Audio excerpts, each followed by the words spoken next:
Avowed is a big disappointment. It's horribly mid, and even calling it mid is honestly too generous. What was supposed to be a sprawling first-person RPG from the experienced studio that brought us Fallout New Vegas and the Pillar of Eternity series, Avowed is instead a bland shell of a game.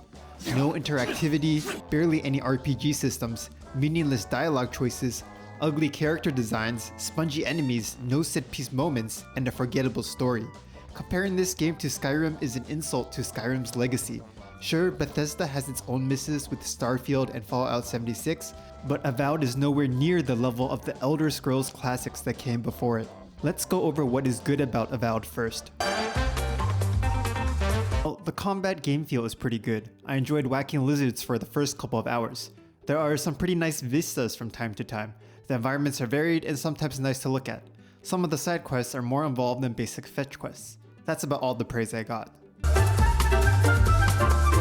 Avowed's biggest sin is just how non-interactive everything is. For an RPG of this style, being able to meaningfully interact with NPCs in the world is part of the role-playing. Even back in the Oblivion and Skyrim days, you could attack innocent NPCs or steal their items, which they would react accordingly. Not in Avowed. NPCs are completely oblivious to you taking items or swinging your sword at them. They do absolutely nothing. It's incredibly immersion breaking and insanely disappointing that games decades ago are ahead of Avowed in this area. Like, what is even the point of NPCs at this point? They don't talk to you, you can't hit them, they don't even idle in interesting ways. They are simply just window dressing. The same too can be said for destructible items. So many things that you think can be destroyed or pushed around just can't be. Jars, boxes. There are actually destructible ones that are marked with the UI icon, but there are identical ones right next to them that aren't. Next, look at the sky. It's ugly as hell. These skyboxes look like they came back from the early 2000s, but that's a minor issue compared to the character design. These characters are just so unappealing, both visually and personality-wise. No one looks good. Your companions are even more forgettable than the Starfield ones. Kai and the dwarf dude have nothing interesting to say all game. Giada is alright I guess, but definitely not memorable. And what on earth is this thing? Not once did the game try to get me to care about these characters. The dialogue is all jargon that doesn't develop their backstories or show off any of the characters' non-existent personalities. The main story doesn't win any points either. The premise is you're an envoy for the Adirian Emperor, looking for the cause of a plague known as the Dark Scourge on a colonial island called the Living Lands. The problem here is that there are no memorable story beats. Because the game doesn't set up characters to care about or give you any set-piece moments to wow you, you end up just not caring about what's happening. The dialogue contains so much jargon that they give you an on-the-fly encyclopedia, which is helpful I guess, but at some point it's hard for players to keep caring.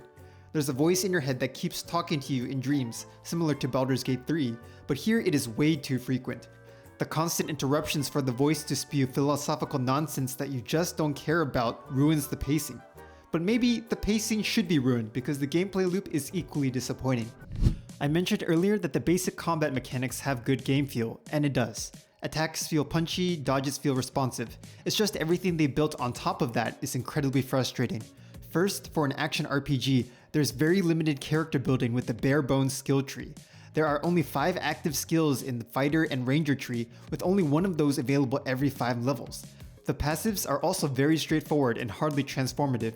You just pick a weapon you want to mainly use and put skill points in anything that directly benefits it. This is horribly disappointing for anyone expecting deep RPG elements, but it's amplified by an even bigger problem with the loot system.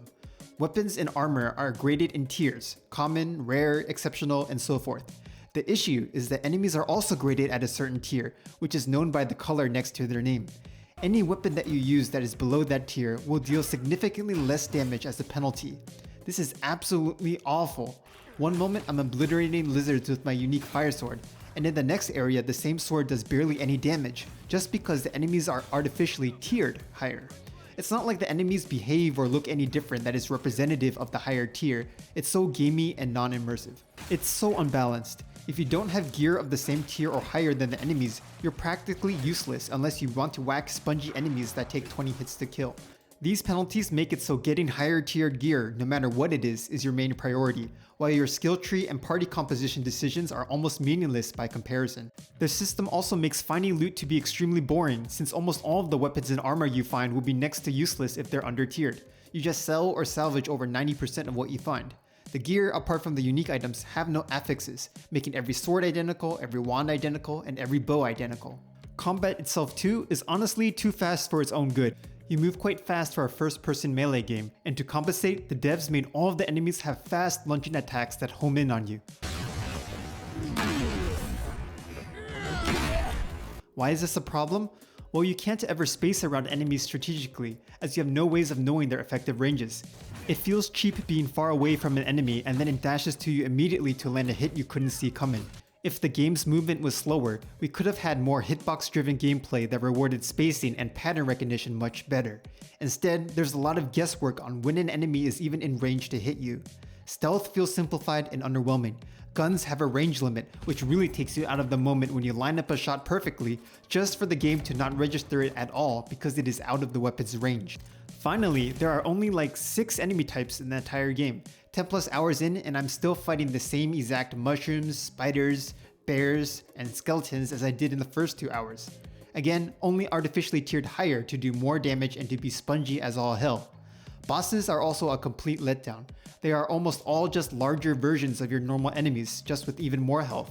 There are no dragons, no interesting creatures, no interesting mechanics, or any reason to be excited for these fights hours into the game. And I saw spoilers for the final boss too, and guess what? It's just as basic looking as the bosses at the start of the game. At least the game runs relatively well. I'm grasping at straws for anything good to say about Avowed. It's just so bland and uninspired. I guess if it was on sale for like 70% off and you really don't have any other RPGs to play, you might want to check this one out. But honestly, a replay of Skyrim or anything else is probably a better use of your time. Regardless of the drama surrounding it, Avowed as a game has been a tremendous disappointment that fails to even match the standard of the genre set decades ago.